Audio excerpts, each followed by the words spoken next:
Welcome to the Owl's Wisdom, the podcast that delves into the intriguing questions of our minds and the world around us. I'm your host, and today we're venturing into a realm that each of us visits every night, yet remains shrouded in mystery, the world of dreams. We've all had them, the bizarre, the beautiful, the terrifying. But the big question is, do dreams really mean anything? Or are they just random firings of a resting brain? For millennia, humanity has been fascinated by dreams. Ancient civilizations often saw them as messages from the gods, prophecies, or windows into the spiritual realm. The Egyptians meticulously recorded their dreams, believing they offer profound insights. In ancient Greece, dream incubation temples were built where people would go to sleep, hoping to receive divine guidance or healing through their dreams. Think of figures like Joseph in the Old Testament, interpreting the Pharaoh's dreams and averting famine. These weren't just idle curiosities. Dreams were serious business. But as science progressed, particularly in the last century, our understanding of the brain and consciousness began to shift. The advent of psychoanalysis brought dreams into therapists' office. Sigmund Freud, arguably the most famous dream theorist, posited in his seminal work, The Interpretation of Dreams, that dreams are the royal road to the unconscious. He believed they were a form of wish fulfillment, a way for our repressed desires, fears, and unresolved conflicts to surface in symbolic form. According to Freud, the manifest content of the dream, what you actually remember happening, is a disguised version of the latent content, which is the underlying, true meaning. For example, dreaming of flying might not literally be about wanting to soar through the sky, but could symbolize a desire for freedom or to overcome obstacles. Dreaming of losing teeth, a common dream, might represent anxiety about one's appearance, communication, or a sense of powerlessness. Carl Jung, a student of Freud who later broke away, had a different though related perspective. Jung also believed dreams were significant, but he saw them less as disguised wishes and more as a way for the psyche to strive for wholeness and balance. He introduced the concept of archetypes, universal symbols and themes like the wise old man, the shadow, or the hero that he believed appear in our dreams, connecting us to a collective unconscious, a shared reservoir of human experience.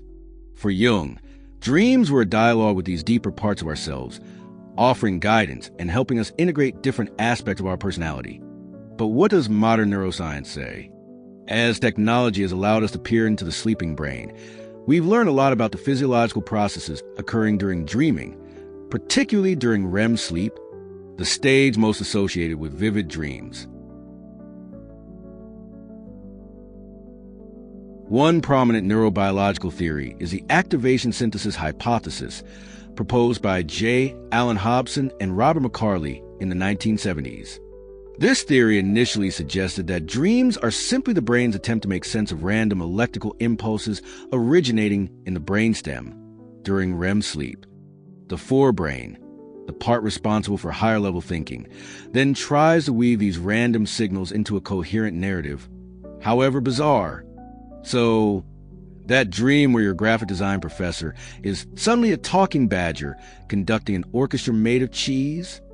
According to this initial view, it's just your brain trying to make a story out of neural static. However, even this theory has evolved. Hobson himself later modified it, acknowledging that while the initial activation might be random, the way our brain synthesizes these signals is not. Our individual experiences, memories, and emotional concerns shape the stories we create.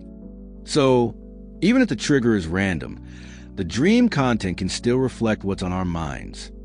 Other modern theories focus on the role of dreaming in memory consolidation and emotional regulation. Some researchers believe that dreaming helps us process and store important memories, sifting through the day's experiences and deciding what to keep and what to discard. Think of it like your brain's nightly decluttering and filing system. This might explain why students often report dreaming more vividly or intensely before exams. Their brains are working overtime to consolidate what they've learned. From an emotional regulation standpoint, dreams might provide a safe space to process difficult emotions or to rehearse responses to threatening situations. The emotional centers of the brain, like the amygdala, are highly active during REM sleep. By replaying and recontextualizing emotional experiences in dreams, perhaps we're better able to cope with them in waking life. This is sometimes referred to as sleep to forget, sleep to remember, where the emotional charge of a negative memory might be dampened while the memory itself is retained. So, we have these rich historical and psychological perspectives suggesting deep meaning. And then we have neuroscience offering more mechanistic, though increasingly nuanced explanations. Can these views be reconciled?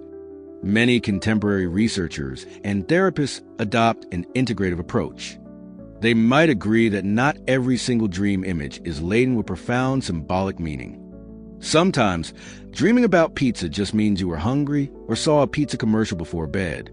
However, recurring dreams, dreams with strong emotional content, or dreams that leave a lasting impression are often seen as significant. Think about it from your perspective as a graphic designer. You work with visuals, with symbols, with creating meaning through composition and imagery. Our brains are constantly trying to make sense of the world, to find patterns and create narratives.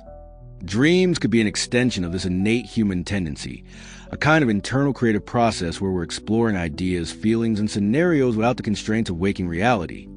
The symbols in your dreams might be highly personal, drawing from your unique life experiences, your creative projects, or even your anxieties about deadlines or client feedback. For example, if you consistently dream about your design software malfunctioning or your artwork being criticized, it doesn't necessarily require a Freudian deep dive to see a connection to your waking concerns about your work and your desire to succeed. The dream is reflecting your emotional state and preoccupations in a symbolic way. Exploring your dreams, perhaps by keeping a dream journal, can be a fascinating way to gain self-awareness. Notice patterns. What themes recur? What emotions are present? How do the dream narratives relate to what's happening in your life? You don't need to become a Freudian analyst to find personal value in your dream content. Sometimes, the simple act of reflecting on a dream can bring a new perspective or an aha moment about a waking life issue.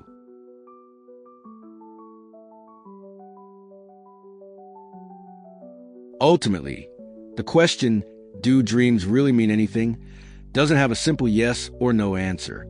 The meaning of a dream, if any, seems to be a complex interplay of our neurobiology, our personal experiences, our emotional state, and perhaps even our cultural background. While dreams might not be literal prophecies from the gods, they are a fundamental part of our human experience. They reflect our inner world, our worries, our hopes, and our creativity. They are a testament to the brain's incredible ability to generate entire worlds while we sleep. Whether they're profound messages from the unconscious, a byproduct of neural processes, or a combination of both, they offer a unique window into ourselves. So, the next time you wake up from a particularly vivid dream, perhaps take a moment to ponder it.